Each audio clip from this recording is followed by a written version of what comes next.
C'est l'heure de la revue de presse française avec Hélène Frath. Bonjour Hélène. Bonjour Hélène. On commence avec la une du journal La Croix qui s'inquiète de la percée des islamistes aux élections tunisiennes. Aux élections tunisiennes, hein, mais pas seulement, puisqu'effectivement, si Ennahda est annoncé comme arrivant en tête pour ses premières élections libres de la Tunisie, il y a aussi l'annonce faite par le CNT que la charia, la loi islamique, doit inspirer la future constitution libyenne et le retour en Égypte sur le devant de la scène des frères musulmans. Bref, dans les pays des révolutions arabes, l'islam a le vent en poupe et la Croix s'interroge effectivement sur ce que va peser l'islam désormais dans tous ces pays. Le journal qui demande surtout des actes et des assurances aux futurs dirigeants sur deux critères, le droit des femmes et le respect des croyants d'autres religions. À noter, Hélène, toujours dans la Croix, cet article sur la façon dont les Tunisiens de France ont voté. Comme leurs compatriotes, ils ont participé massivement à ces élections. Et ils semblent avoir voté à l'unisson de leur patrie, écrit le journal.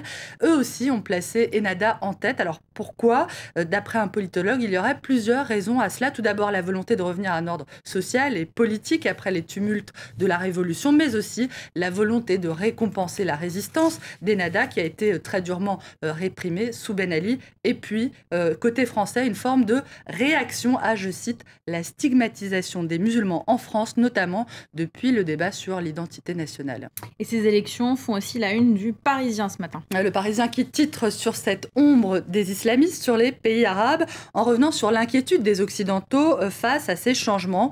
Mais d'après le spécialiste Antoine Basbous, cité par le Parisien, il n'y aura pas de régime pire que celui qui vient de tomber en Tunisie. Et au-delà, ce qui importerait aujourd'hui, ce serait surtout de respecter l'émancipation des peuples libérés. Mais il y a sans doute, Hélène, émancipation et émancipation. À voir toujours dans le Parisien avec un petit dessin. On y voit un monsieur barbu dire à une jeune fille qui a l'air plutôt effrayée « Le printemps s'achève, ça se rafraîchit. Il vaut mieux te couvrir, femme ».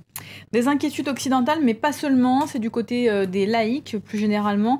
On en parle ce matin dans Libération. Libération qui évoque ce matin le défi d'un islam à double tranchant et qui explique qu'en Tunisie, les partisans d'Ennahda sont bien conscients du rejet qu'ils inspirent à une partie de l'opinion, qu'ils veulent surtout rassurer. Aujourd'hui, l'un de ses membres déclare par exemple que le modèle, c'est la Turquie, que lui-même fume, aime les femmes et ne prône pas le voile obligatoire.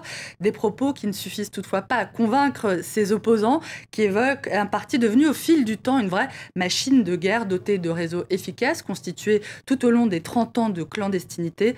Bref, conclut une Tunisienne, la dictature en s'affichant comme un rempart contre l'islamisme, l'a en réalité renforcé. Libération qui revient aussi ce matin sur l'épineux sujet des valises de la France-Afrique, et qui revient sur le silence soudain de l'avocat Robert Bourgi qui avait fait beaucoup parler de lui il y a quelques mois. On s'en souvient, Robert Bourgi, cet avocat qui s'était répandu partout dans la presse en expliquant qu'il avait transporté des valises de billets en provenance de pays africains pour les remettre à l'entourage de Jacques Chirac et notamment de Dominique de Villepin. Robert Bourgi, l'homme par qui le scandale est arrivé, un bavard qui fait désormais profil bas d'après Libé, qui se demande où est passé l'homme d'affaires, en rappelant que Robert Bourgi a surtout dénoncé des frais prescrits désormais. Alors pourquoi toutes ces révélations fracassantes ? C'est effectivement toute la question que pose notamment Libération sans vraiment y répondre. Libération qui ne semble pas toutefois donc croire à l'hypothèse d'un acte de contrition tardif. À voir toujours sur ce sujet, Hélène, sur ce sujet de la France-Afrique du côté de Mediapart, les accusations cette fois de l'homme d'affaires Jacques Dupuy-Dobby. C'est un industriel qui gère des concessions portuaires et qui accuse son rival Vincent Bolloré, un proche de Nicolas Sarkozy, de l'avoir fait éjecter du Gabon et du Togo notamment.